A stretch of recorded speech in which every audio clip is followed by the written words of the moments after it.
We were all excited. It was just like a big day.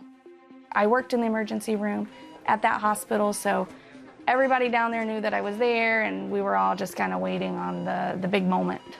At the end of an uneventful pregnancy, Sarah Mann was ready to deliver her second child. In the hospital while waiting to be induced, Sarah lost a lot of blood.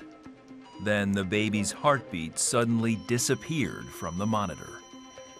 She couldn't find the heartbeat, and at that point I was starting to get a little nervous because I had oxygen on, and they weren't seeming to find what they were looking for.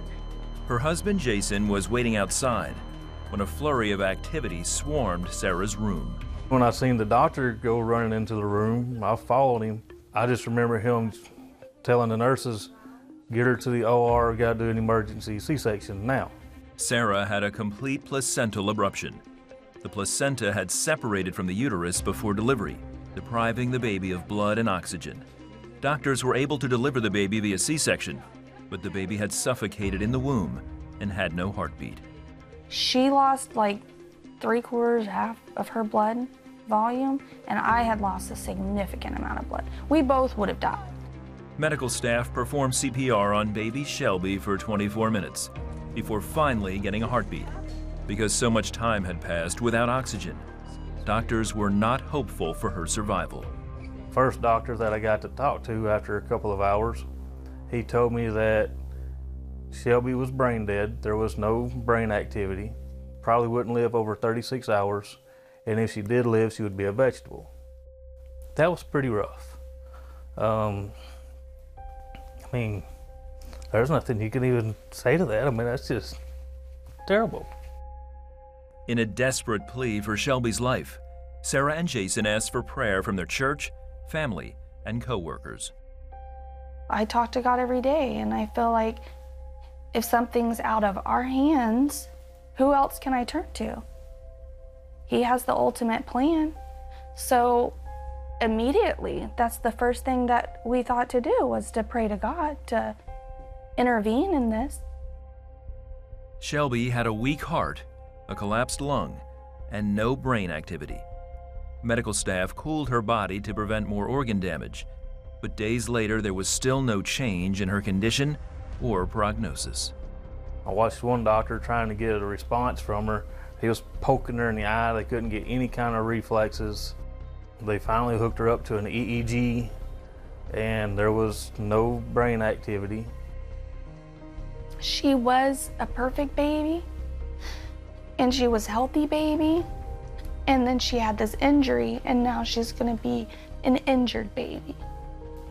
And that's really hard, because I think how horrible to have this long-term, whatever problems it may be, because of one moment, you know? And she could have been perfectly healthy.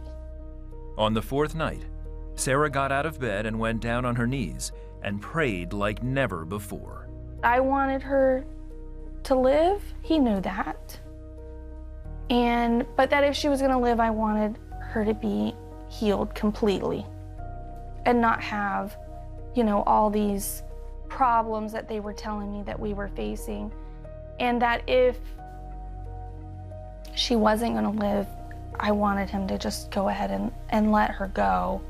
As she prayed, Sarah says she had a vision of angels holding baby Shelby and handing her one to another. And I remember thinking, like, she's just been healed. I just knew it like that. And I was so at peace. I was like, a flood of peace came over me. I knew everything was gonna be fine. It was like, that was my answer. The next day brought confirmation of what she had seen in her vision the night before, as Shelby woke from her vegetative state, healed. Specialty after specialty came by during the day, and it was good news, good news, good news, good news, all day long. She was healed, and I knew it. And I didn't really care after that, like they wanted to do testing. I was like, go ahead, but I know what it's gonna show. And it was right every time. One doctor, he told us, he said, there is absolutely nothing that we have done that has fixed this baby. He said, this is absolutely a miracle from God. He said, there's no explanation. He said, God had to heal this baby. Shelby was released from the hospital just over a week later, completely healed. That was over 4 years ago. Sarah and Jason say they are thankful God heard their prayers and gave them a miracle. She's absolutely a miracle. She really is.